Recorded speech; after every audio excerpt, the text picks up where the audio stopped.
کل قیامت کے دن اللہ رب العالمین کے سامنے سے بندوں کے قدم ٹس سے مس ہو ہی نہیں سکتا، ہل نہیں سکتا، آگے بڑھ نہیں سکتا جب تک اللہ تبارک و تعالی بندوں سے ان 5 چیزوں کے بارے میں سوال نہ کر لے۔ اللہ کے رسول کی حدیث سے ترمذی کی روایت ہے کہ لا تزول قدم عبد یوم القیامہ حتی یسأل عن 5۔ سب سے پہلے نمبر پہ وعن عمرہ فیما افنیٰ، انسان کو اس کی عمر کے بارے میں، اس کی زندگی کے بارے میں سوال کیا جائے گا کہ انسان میں نے تجھے 50 سال 60 سال 40 سال کی زندگی عطا کی تھی، تو نے اس زندگی کو کہاں فنا کیا؟ وعن عمرہ فیما افنیٰ، کہ تو نے اپنی زندگی کو، تو نے اپنی عمر کو کہاں بتایا؟ آج ہم اور آپ اپنی زندگی کے، اپنی عمر کے قیمتی ایام کو، وقتوں کو سوشل میڈیا کے اس دور کی فتنے میں، ہم موبائل کے غلط استعمال میں، ہم غلط ویڈیوز دیکھنے میں، غلط ویڈیوز بنانے میں، غلط چیٹنگ میں ہم اپنی زندگی کے، ہم اپنی عمر کی قیمتی وقت کو برباد کر رہے ہیں۔ اللہ تعالیٰ آپ کو آپ کی عمر کے بارے میں سوال کرے گا۔ دوسرے نمبر پر وعن شبابہ فیما ابلاہ، انسان کو اس کی جوانی کے بارے میں سوال کرے گا کہ تو نے اپنی جوانی کو کہاں بتایا، کہاں خرچہ کیا، کہاں ختم کر دیا۔ آپ کو معلوم ہونا چاہیے کہ انسان کی زندگی میں 3 مرحلہ ہوا کرتے ہیں۔ سب سے پہلے بچپنا، دوسرے نمبر پر ہے جوانی، تیسرے نمبر پر ہے بڑھاپا۔ یہ جوانی جو ہے انسان کی زندگی میں سب سے انمول وقت ہوا کرتے ہیں۔ اس جوانی کے ایام میں انسان چاہے تو اپنے حالات کو بدل سکتے ہیں، اپنے ملک کی حالات کو بدل سکتے ہیں، اپنے دیش کی حالات کو بدل سکتے ہیں۔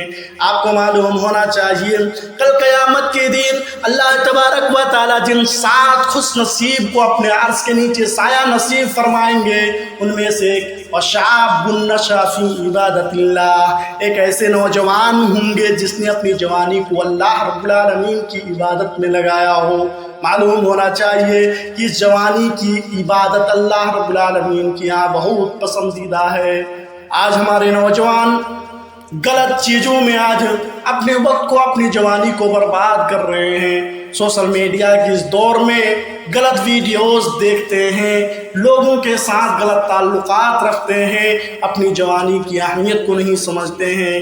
تیسرے نمبر پر وَعَنْ مَالِهِ مِنْ أَيْنَ اكْتَسَبَهُ، انسان کو اس کے مال کے بارے میں، اس کے روپے پیسے کے بارے میں سوال کیا جائے گا، جو انسان کہاں سے کماتا ہے اور کہاں خرچہ کرتا ہے۔ یعنی انسان کو اس کے مال کے بارے میں سوال کیا جائے گا کہ تو مال کہاں سے کماتا ہے، تو حلال طریقے سے کماتا ہے، حرام طریقے سے کماتا ہے، کیا کسی کے اوپر کیا سودی لین دین کر کے مال تو نہیں کماتا ہے، کیا کسی کو جھوٹی، کیا کسی کے ساتھ تو فراڈی کر کے مال تو نہیں کمایا جاتا ہے۔ اسی لیے محترم دوستو، انسان کو اس کے مال کے بارے میں سوال کیا جائے گا کہ تو نے مال کو کہاں سے کمایا، وَفِيمَ أَنفَقَهُ، اور کہاں خرچہ کیا۔ معلوم ہونا چاہیے کہ انسان کو مال کہاں سے کمایا اس کے بارے میں بھی سوال ہوگا کہ حلال طریقے سے کمایا، حرام طریقے سے کمایا، اور کہاں خرچہ کیا۔ یہ بھی بہت پوائنٹ کی بات ہے۔ آج ہم اور آپ اپنے روپے پیسے کو، اللہ نے ہمیں دولت دی، مال دی، آج ہم اپنے روپے پیسے کو، آج ہم اپنے مال کو فضول کی چیزوں میں خرچہ کر رہے ہیں۔ جہاں خرچ نہیں کرنی چاہیے وہاں پہ خرچہ کرتے ہیں، اور جس جگہ ہمیں اور آپ کو اپنے مال کو، اپنی دولت کو لگانی چاہیے، اس جگہ ہم نہیں خرچہ کرتے ہیں۔ اس لیے محترم دوستو، اللہ تبارک و تعالیٰ آپ کو اپنے مال کے بارے میں بھی سوال کرے گا کہ کہاں سے کمایا اور کہاں خرچہ کیا۔ لاسٹ جو سب سے آخری اور سب سے اہم چیز ہے، وَعَنْ عِلْمِهِ مَاذَا عَمِلَ بِهِ، انسان کو اس کے علم کے بارے میں سوال کرے گا کہ تو نے علم تو سیکھا تھا، تو جانتے تھے، لیکن اس پر کتنا عمل کیا۔ اس میں 2 پہلو بھی آ سکتے ہیں۔ ایک ہے انسان جو جان بوجھ کر غلطی کرتے ہیں، گناہ کرتے ہیں۔ مثال کے طور پر ہم جانتے ہیں کہ نماز چھوڑیں گے، تو ہمیں اللہ تبارک و تعالیٰ جہنم میں داخل کر دے گا۔ اگر ہم جانتے ہیں کہ ہم حلال کھائیں گے تو اللہ تبارک و تعالیٰ ہمیں جنت میں داخل کرے گا۔ ہم جانتے ہیں کہ حرام خوری کرنا اسلام کے اندر حرام ہے، ناجائز ہے، ہم جاننے کے باوجود بھی اگر ہم کرتے ہیں تو اللہ تبارک و تعالیٰ ہم سے پوچھے گا وَعَنْ عِلْمِهِ مَاذَا عَمِلَ بِهِ۔ ہم جانتے تھے، شریعت کی باتوں کو بھی جانتے تھے۔ آج ہم میں سے ہر کوئی جانتے ہیں کہ نماز چھوڑنا گناہ ہے، پاپ ہے۔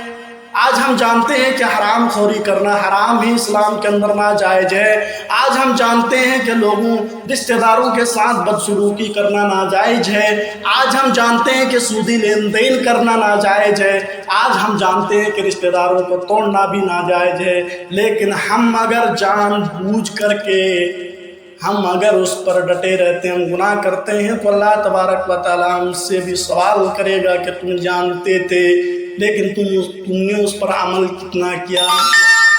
تو محترم دوستو، اللہ تبارک و تعالیٰ سے دعا ہے کہ اللہ تبارک و تعالیٰ